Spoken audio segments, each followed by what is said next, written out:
Hey guys, it's Adam here from Dpadnews TV, and see, that actually sounded not too bad, I would say. But anyways, so for today's video, I I decided, you know what, there's a lot of people who are new to the game, so you know what, I should probably show you how to better spend your money when you're first starting off. And of course, you want to start to level up quick, because the faster you level up, the more money you can make.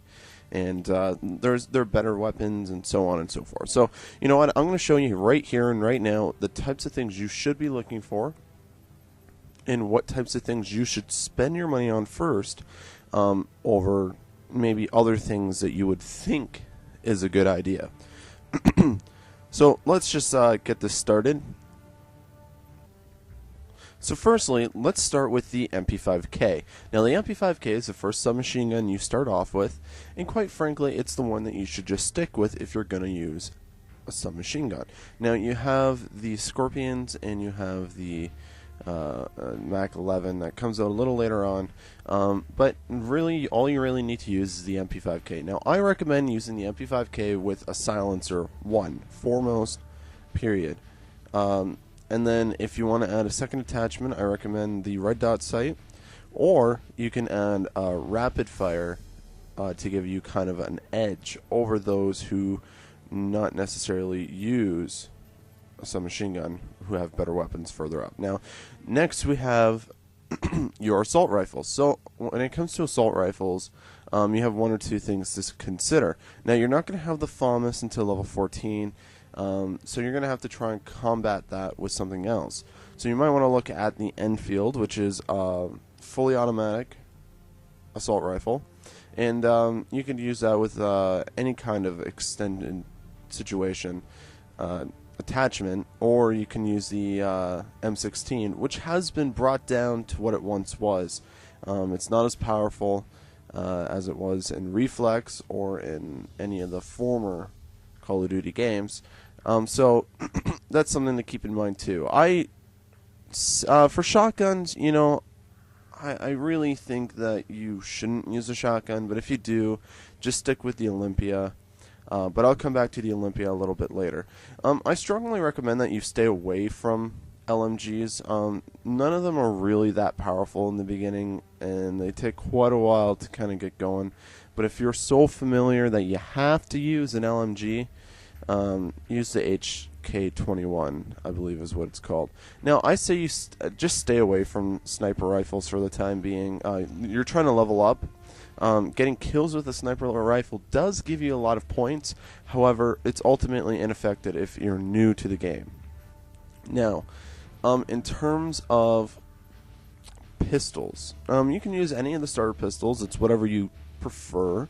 There's really no wrong answer when it comes to using a pistol. Now, in terms of, I forgot to cover this earlier, but you should really stay away from noob tubes when it comes to this game. You don't get a lot of points and you don't get a lot of kills for using them as attachments. Keep that in mind. You want to level up fast so you can get better weapons. Now, I would recommend using a law. Now, put the law as an attachment, but you're not going to be using it to kill people. So let's jump to that now. Let's talk about your perks. Now, for perks are almost, if not more important than the gun you're using. So for your first tier perk, it's important that you only need to use one or two. Now, the one that's most important is Ghost. If you're using Ghost, then you stay hidden from UAVs. And of course, that would make it more difficult for people to find you, giving an added, heartache for those trying to kill you, which means you can kill your opponents faster. Now, if you're looking to get Ghost Pro, it's better to start off early. Now, the benefits of Ghost Pro include not being seen by helicopters and not being seen by attack dogs. So, you have to shoot down 30 air support with something that's not a kill streak. So, that's when the law comes into play, and you use the law and you start killing those, and you get an advantage right away by not being seen by copters. So later on down the road, you'll be laughing. The next one is flak jacket. Now, grenades aren't as used as they once were, but they are still highly used, and so are claymores. So if you're looking to kind of be able to run a little more freely without being as cautious, Flak Jacket is really the way to go. Now, I'm not big on using Flak Jacket, but I know Cooley is big on using Flak Jacket, and it's really good in objective modes as well. So keep that in mind. So those are my 2 picks for your top tier perk. Hardline is something you can use further down the road, and Scavenger as well. That's something you can use further down, and I really wouldn't even worry about lightweight.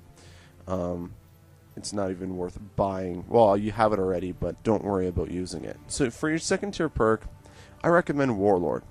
And I say that because Warlord allows you to use several different attachments, 2 attachments I should say, on one weapon, and it also allows you to use an extra grenade. So, of course, the more you have to your disposal, the better off you are, and the more kills you may have to your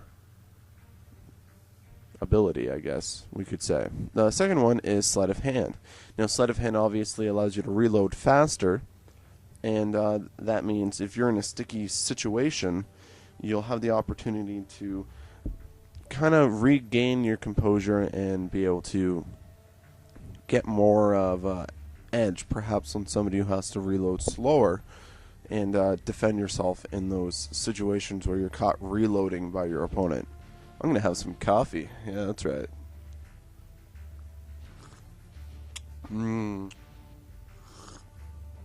Coffee. Yummy. But for the other perks in here, you could use steady aim if you're really one to hip fire, but I honestly find myself aiming down the sights a lot more than I am hip firing. And Scout, you can pretty much stay away from. Scout is not really useful in this situation because you're not supposed to be sniping, right? So don't worry about Scout, and really just put Scout on when you decide that you don't want a prestige anymore, anything like that. So this is important. This is probably the most important one here. Use Marathon. Don't use any of the other ones. They're not of importance. Use Marathon. Especially stay away from Second Chance. I know all of you out there, and you know who you are, like to use Second Chance. But here's the fact of the matter. Yeah, you're harder to kill. Okay, sure. But ultimately, the joke's on you. You might prevent somebody from killing you, but ultimately you're gonna die. So really, use your noggin here. Don't use Second Chance. You're not gonna get kills with it. Now, if you're using Marathon, you can run faster. You can run longer than your opponents if they're not using Marathon. So that gives you an edge on rushing them, and it also gives you an edge on just simply if you have to flee, if you have to retreat. Marathon and Marathon Pro is really easy to get too. If you're one is just running and getting first kills, and then you just have to pay, I think, 15 games of capture the flag and capturing the flag 15 times. So there you go. That's pretty simple. And so those are my recommendations. So stay away from tubing, stay away from sniping, and stay away from Second Chance. Most importantly, I saw it the first night that all of you noob players were coming into Call of Duty. The first thing you bought was Second Chance. Don't waste your money on it right now. Get it later on and go from there. I'm telling you. Trust me. Anyways, so remember, we need your help still to reach our 500 subscriber goal by Friday or Saturday morning. And so just remember to help us out. So this is Adam for Dpadnews TV. I'll see you guys tomorrow. It's New Year's Eve.